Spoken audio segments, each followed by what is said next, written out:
cheval de prince qu'on t'a proposé? Hein? Les casques, Mika? Les casques comme ça. Ouais, super. On va le mettre là. On va le mettre là. Tu restes debout? Allez, debout, debout. C'est très bien, mon coco. T'es content de monter un cheval? On va attendre 2 minutes. Top, coco. Oui. Très bien. Hop. Allez, attends. Hop. Voilà. Attends. Bien au milieu. Allez, avance-le, s'il te plaît. Hop. Allez. Hop. Allez, coco chéri. Oui, bravo. Oh, t'es bien assis? Eh ouais. Ça y est. On a Ça un y est. sourire en plus. On se tape pas. Non. Allez, c'est parti. Ça, c'est pas possible. C'est pas sur le cheval. Ça, c'est un beau sourire. Ça, c'est un beau sourire. Ça fait plaisir de les voir heureux comme ça, avec des sourires, des visages rayonnants. C'est exceptionnel. On n'a pas l'habitude de les voir avec ces expressions-là quand on les voit au quotidien dans le centre. C'est Comme ça, le cheval. C'est un beau cheval. Eh ouais. Eh oui. c'est unique. Je mesure la chance qu'on a de pouvoir proposer ce genre de prise en charge à nos enfants. Bravo! Wow! Oui, c'est Allez, super. bouge. Allez, encore. Allez, encore. Encore. Ouais, vas-y. Oui! Bravo. Génial! C'est top ça! superbe. Un ballon C'était chat. très bien, ça. Ballon chat. C'était très, très bien. J'ai entendu Lucas tout à l'heure s'exprimer, gazouiller comme jamais j'ai l'occasion de l'entendre. Ouais, bravo.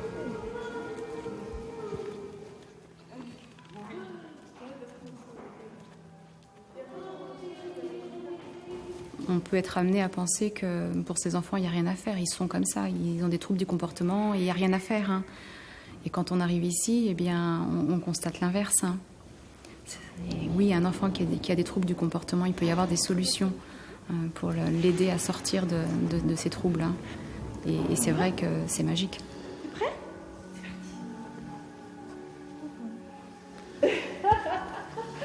Ça, c'est top.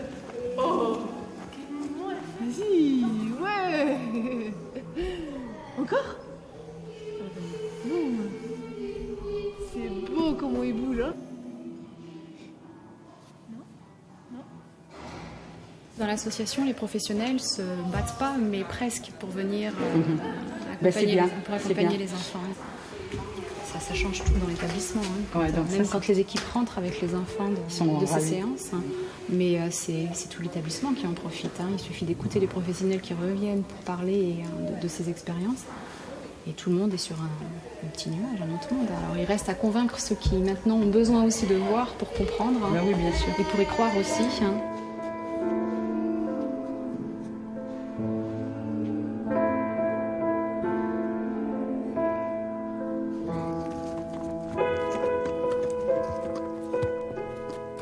À Equiforia, le cheval, il est essentiel. Equiforia, c'est cheval, forie, le support, le portage. Donc c'est le cheval dit je te porte et je t'aide jusqu'à ce que tu puisses t'aider toi-même.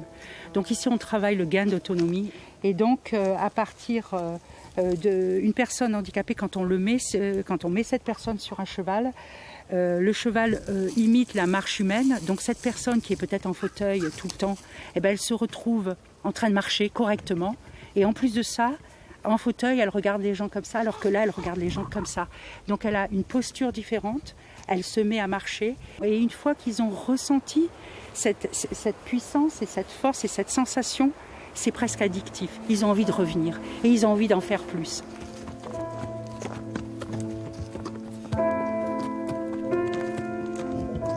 Le cheval ne regarde pas la personne comme un handicapé, le cheval regarde la personne. Et donc si la personne est adaptée avec lui, il va lui apporter les réponses. Et s'il est inadapté, il va s'éloigner. Et donc ça permet aux personnes de réajuster parce qu'ils ont envie de ce contact.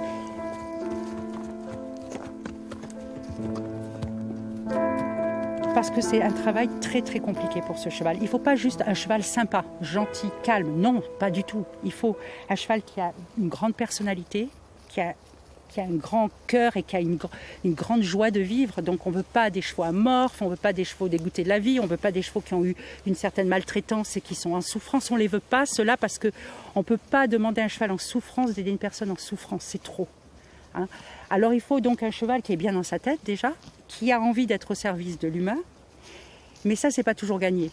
Après, pendant 2 mois, ils sont testés, différents niveaux de tests, jusqu'au moment où ils sont mis dans une séance ou au départ d'une séance présentés à tout type de handicap. Et là, on voit tout de suite le cheval qui est fait pour ça, comme celui que vous avez vu qui s'approche dans le rond de longe de la personne dans le fauteuil et qui la protège. Et le cheval qui n'est pas du tout fait pour ça, qui va baisser les oreilles, qui va ouvrir ses yeux comme ça, qui va se pousser dès que la personne va se mettre à hurler ou à gesticuler. Et là, on sait que ce n'est pas le bon cheval. Mais on peut avoir passé tous les tests et arriver à ce moment-là où le cheval dit « c'est pas pour moi ce boulot ».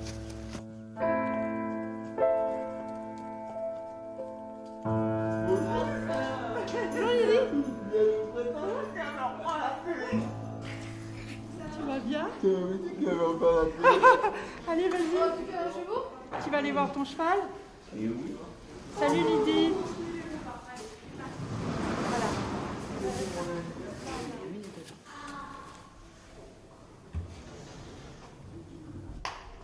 En tout cas, je vois que tu fais des mouvements de plus en plus grands. Hein.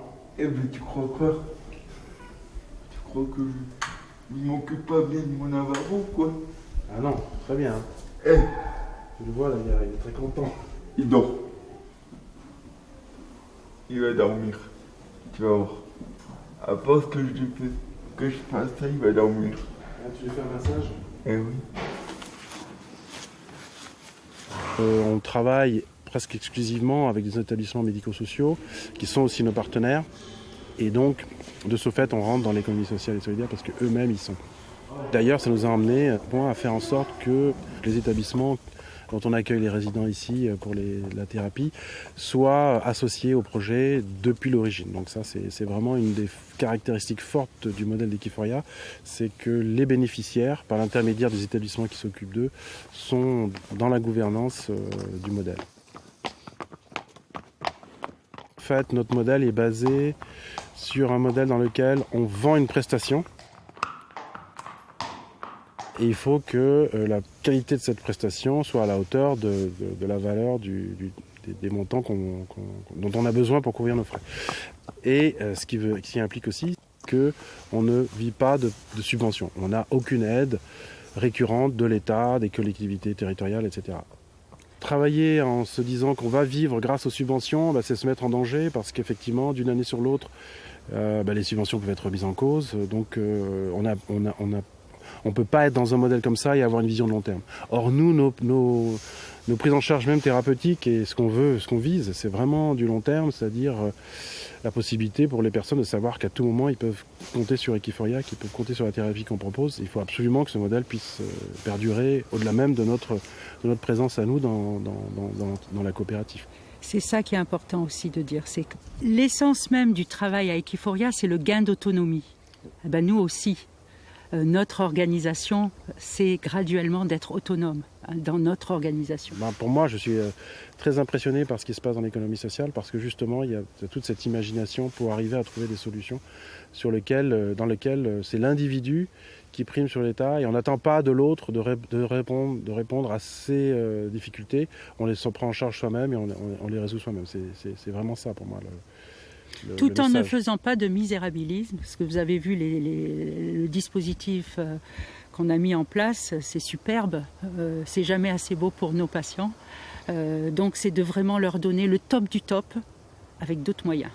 Et ça c'est très important, de ne pas sacrifier la qualité parce qu'on est en économie sociale et solidaire. Et ça c'est le côté costaud, disons, de notre défi.